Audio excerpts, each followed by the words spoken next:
안녕하세요. 어쩌다 기리의 교회입니다. 안녕하세요. 네, 오늘은 이문세 씨가 부른 소녀라는 노래를 가지고 이야기를 한번 나누어 보려고 합니다. 예, 네. 저는 이렇게 있으면 노래가 찾아오거든요. 이번 네. 주에는 소녀를 가지고 해야 되겠다 이런 생각을 했는데 네. 공교롭게 이번 주간 이제 그러잖아요. 세월호 7주기가 됐잖아요. 벌써 7년의 세월이 흘렀네요. 예, 걔네들이 이제 정말 우리 큰딸하고 동갑인데 25, 네. 그죠? 처녀 총각 이렇게 됐을 텐데 얘네들이 소녀일 적에 세월호를 타고 갔잖아요. 네. 근데 이제 그런 거예요.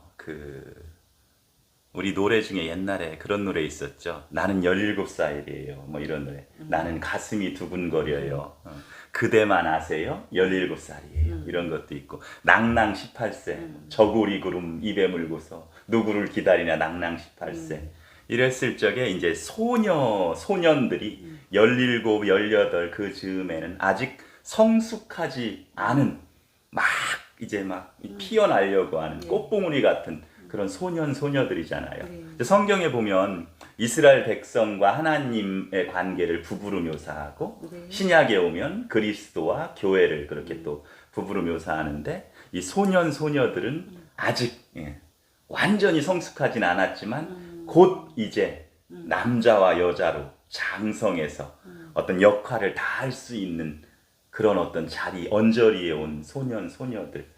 그랬을 때 이문세의 소녀는 어떻게 지금 소녀의 이야기를 하고 있나 한번 들어가 보자고요. 네. 예.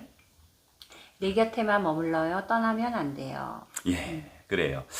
이게 이제 소녀의 말이에요. 소녀의 말. 이걸 이제 1998 드라마에 보면 오역이 다시 불렀는데 내 곁에만 머물러요 떠나면 안 돼요. 요 첫 가사를 마지막에도 집어넣더라고요. 그러니까 이 소녀라는 노래는 내 곁에만 머물러요 떠나면 안 돼요. 가로 열고 내 곁에만 머물러요 떠나면 안 돼요. 이렇게 소녀는 이렇게 얘기를 해야 되는 거예요. 꼭 나한테 나만 봐달라고 다른 사람은 안 돼요. 소년도 마찬가지죠. 그렇죠. 이게 소녀들은 이제 그렇게 여자 남자가 이렇게 서로 이렇게 나만 봐달라고 그리고 떠나면 안 돼요.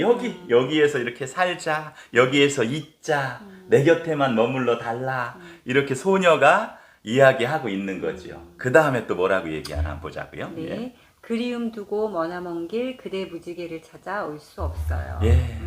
그런 거예요. 이제 소녀는 늘 이렇게 소년을 그리워하고 누군가를 기다리며 이렇게 만나면 여기서만 머무르자고 하는데 희한하게 소년들은 그럼에도 불구하고 이렇게 무지개를 따다 주겠다고 그래요.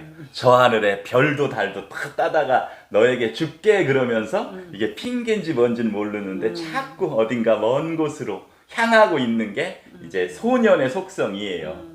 이 소녀는 그러는 거지요. 아이 그리움 두고 먼 길 떠나지 말아요. 무지개는 그렇게 찾아올 수 없는 거예요. 하고 소녀는 자꾸 이렇게 잡고 애원하는 거지요.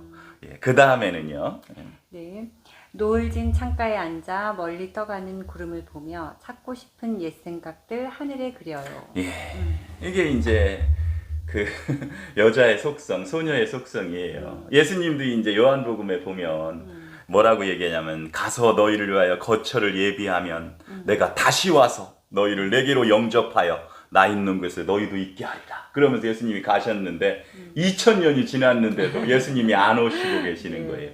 그러니까 이제 소녀는 교회는 여자들은 그 노을진 창가에 앉아 있다 그래요. 노을이 졌다 그러면 노을이 이렇게 깊게 베이면 노을이 졌다 그러잖아요. 네. 근데 이건 해가 져야 노을이 지거든요. 이게 한국말이 참 예뻐요. 근데 여기 이제 창가에 앉았다 그러면 창밖의 여자, 예, 이게 창 안과 창 밖은 굉장히 다른 기온차가 있어요. 밖에는 추운데 안에는 따뜻할 수도 있고 안에는 굉장히 더운데 밖에는 시원할 수도 있고 이게 창이라는 것이 우리들에게 어떤 차이를 만들어내거든요.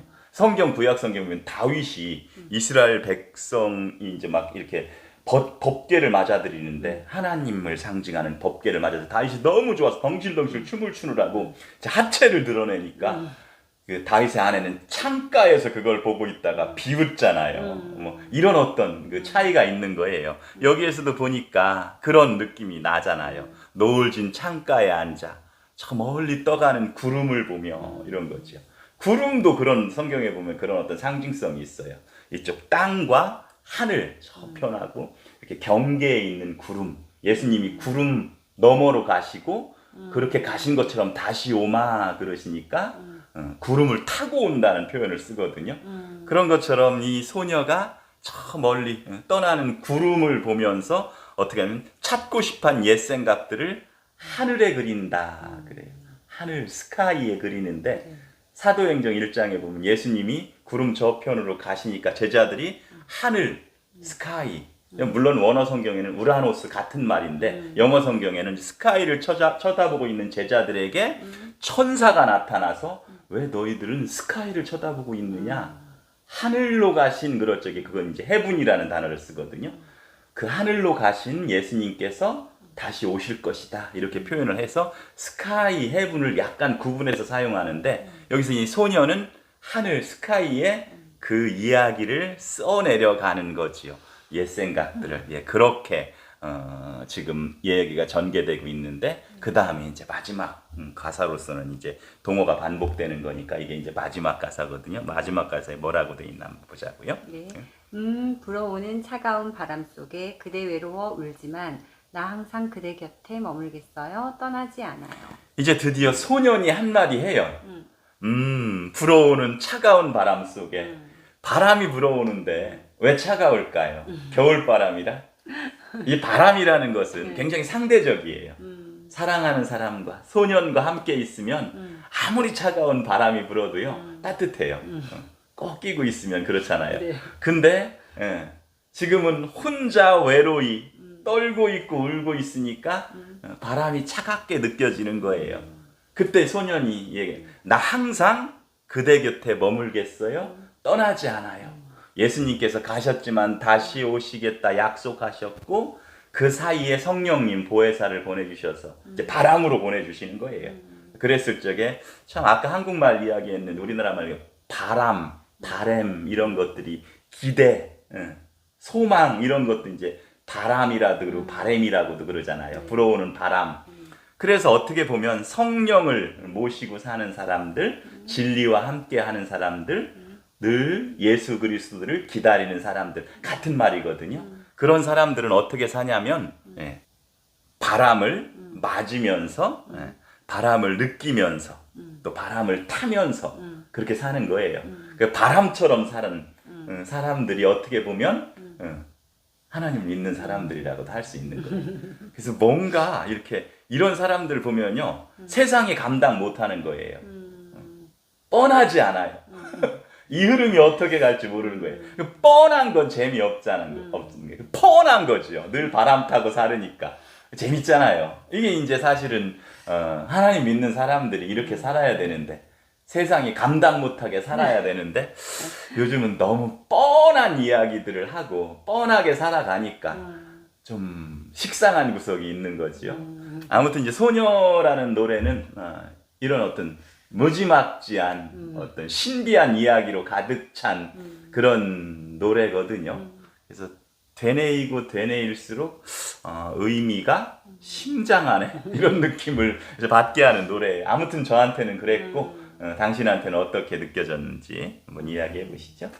그 우리가 아까 얘기했듯이 예수님이 오신다고 했는데 아직도 안 오세요. 이런 걸 가지고도 이제 얘기를 많이들 하잖아요. 뭐 믿지 않는 사람들은 야 뭐 언제 오냐 막 온다며. 근데 저희 입장에서는 이제 보면 그런 거잖아요. 이미 어쩌면 오셨을 수도 있는 거예요. 성령님으로 오셔서 저희와 지금 이 밖에서 쏟아지는 햇볕과 같이 정말 구석구석 세미한 곳까지 다 개입되어 있는 거잖아요. 근데 저도 이제 모태신앙이다 보니 그런 말씀을 참 많이 듣고 살았어요. 네가 어디에 있든지 간에 하나님의 눈동자는 널 지켜보고 있다. 이것 때문에 사실 굉장히 행동거지 하나하나랑 이렇게 말하는 거를 되게 조심스러워했어. 내가 여기에서 나쁜 짓을 하면 하나님이 여기서 보고 있을 것 같은 거예요. 내 코앞에서. 심지어 햇볕이 내 피부를 비치고 있듯이 막 여기서 그런 느낌으로 살았는데 어느 순간 이런 생각이 드는 거예요. 그때는 정말 조금 두려운 하나님 이렇게 느끼고 살았는데 지금은 나의 아버지를 생각하면 우리도 자녀들 키우면서 자녀들이 거짓말하고 이렇게 조금 나쁜 행동을 하면 걔네들이 감추고 싶어 해도 우리 알잖아요. 이렇게 넘어가 주잖아요. 그처럼 하나님이 나를 넘어가 주시는 경우가 너무 많겠구나 이런 생각이 진짜 많이 들거든요. 그래서 이 노래를 들으면서 그래 내가 소녀 감성으로 참 진짜 살지만 어찌 보면은 하나님이 나를 끝까지 소녀처럼 봐주지 않으실까? 듣고 이런 보니까 설레임? 예 맞아요. 이게 성경의 개념 중에 유월이라는 개념, 유월절 넘어가거든요. 네. 이게 이제 하나님이 이제 그 빛이 이제 칼날처럼 이렇게 우리한테 비춰오면 아마 우리를 찔러서 우리를 죽일 수도 있지만 하나님이 이제 바람처럼 싹 불어가지고 뭐가 이렇게 있으면 스쳐 지나가면서 넘어가는 거예요. 6월절이라는 그런 개념도 거기에서 나오는데 그런 거예요. 예, 하나님은 바람처럼 햇볕처럼 이렇게 살살 우리를 이렇게 비춰주시면서 우리를 감싸주시고 우리를 사랑해주시고 그런 거지요. 소년이 소녀를 대하듯이 소녀가 소년을 대하듯이 나 항상 그대 곁에 있다고 한 그렇죠. 것처럼 진짜 언제나 내 곁에 있는 게 사실 얼마나 든든한지 몰라요. 그래서 그 전에 천개의 바람이 되어 그런 그 노래처럼 우리가 7년 전에 우리의 그 자녀들을 그 보냈지만 그냥 17살이에요. 가슴 두근두근. 얼마나 그런 아이들 이제 보냈지만 그들은 영원히 우리의 가슴에 지금도 그래서 영원히 잊지 않기 위해서 이 노란 리본을 달고 있는 사람들도 있잖아요. 그렇게 우리 곁에 머물러 있을 거고요. 이미 그들은 우리의 신화가 된 거예요. 현대인에게 필요한 어떤 게 어떻게 보면 신화거든요. 그래서 그 아이들이 우리의 신화로 머물러 있는 어떤 그런 느낌을 받네요. 그들이 어쨌든 우리에게 아주 큰 메시지를 주는 거죠. 우리가 이제 뭐 가슴에 리본을 달고 우리는 기억할 수밖에 없지만 우리 곁에 있다고 생각을 해요. 네. 맞아요. 오늘 여기까지 하겠습니다. 네. 사랑합니다. 감사합니다. 행복하세요.